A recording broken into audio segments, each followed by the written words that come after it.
Hi, this is Brent Sherbin from DragTheBar.com, and in this video I'm going to discuss two more fundamental poker tournament concepts. So in multi-table poker tournaments, making it into the cash money and the final table are the two most exciting parts of the tournament. Many players consider it a goal in itself to make it into the money or to the final table. And because of this, many players change their strategy, for better or worse, at these critical moments. So it's very important to be ready to adjust your play at these crucial times.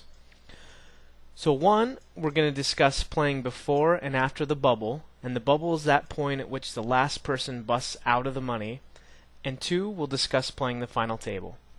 So during these two climaxes of the tournament, it is most common for experienced players to take advantage of the situation and build the chips they need to win a tournament. And conversely, it is often during these two critical junctures that inexperienced players will give up their chance at making a big score. This video will overview how to properly adjust your strategy before and after the bubble and how to manage that final table. So let's discuss the bubble. In poker tournaments, many players feel as though they had a success in a tournament if they made money. So players should understand that making a top 3 finish once in a great while is often more rewarding than making 1 to 2 times the buy-in frequently. And because of this dynamic, when the bubble approaches, many players are trying to fold into the money, while a few others are playing to win. So here are some factors to keep in mind before the bubble bursts. 1. Take advantage of the shorter stacks. The shorter stacks will usually be the players who are trying to fold into the money. They realize that they're a long shot to win the tournament, so it becomes most important to make it into the cash and at least get something for their effort. These are the players to target in raising blinds and getting into pots with. They will usually fold everything except the top premium hands. Now secondly, don't be afraid to try and double up off of big stacks.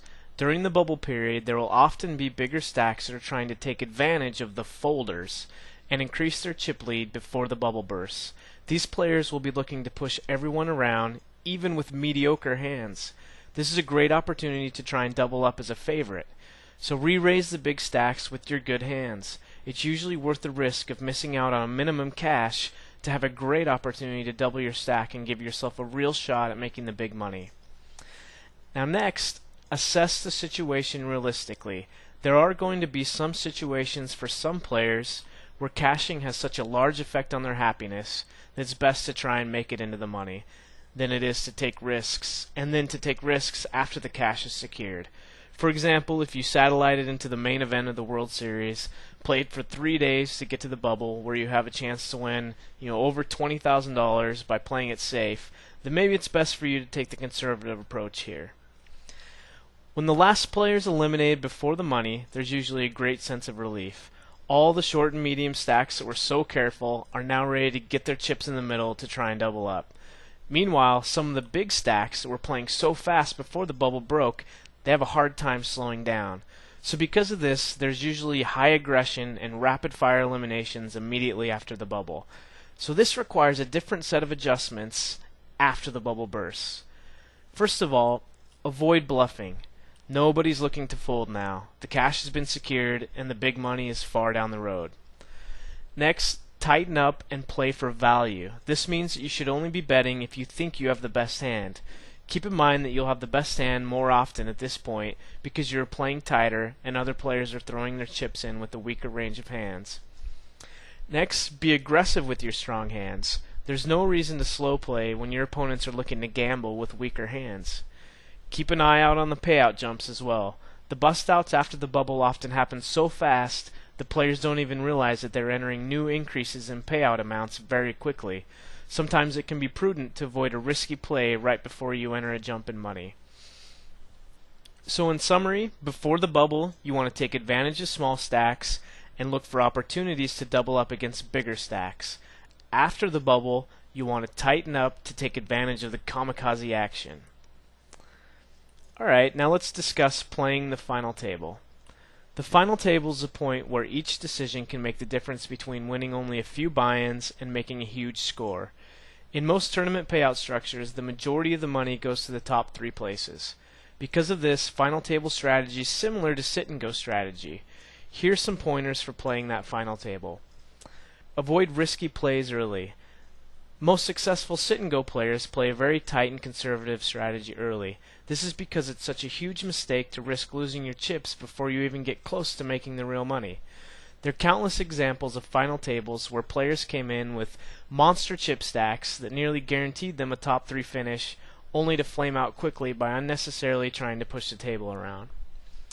Next, assess the players carefully. Like the approach to the bubble, during the final table, there are going to be some players trying to fold into the next higher place, and others that are trying to run over the table and go for it all. It's very important to figure out which players are which. You want to steal the blinds and the pots of the weaker players, while avoiding the mediocre hands in tough situations against those more aggressive players. Next, let's discuss becoming short-stacked. Although you want to survive to the top 3 positions, you have to avoid blinding away. If you get to a stack of fewer than 10 big blinds, you'll need to be pushing all in with your pre-flop raises.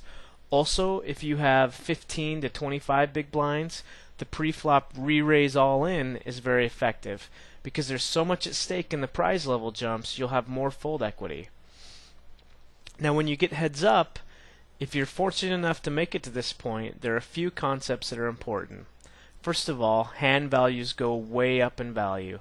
So medium strength hands like ace-jack or 10-10, they become monsters. And post-flop, top pair is most often the best hand. When you're in position or on the button, you should be playing most of your hands and usually coming in for a raise to put the pressure on your opponent. When you're out of position, which is starting in the small blind, you want to be more selective, and don't be afraid to 3-bet your opponent and retake control of the hand if he's raising too many hands against you. Now if you get short stacked, use the all-in pre-flop play suggested above to put the pressure on your opponent. So making it to the final table is definitely an accomplishment, but making one of the top places can be a financial windfall. So play carefully and don't make unnecessary risks early on. Adjust your strategy for each player and their final table mindset. Don't allow yourself to blind away, and put the pressure on your opponent when you get heads up. So go out there and put it into practice. The best way to improve is to get experience, so it takes a lot of tournaments to get that crucial bubble and final table skill. So log on to Carbon Poker, where there are a multitude of tournaments for you to start building that knowledge.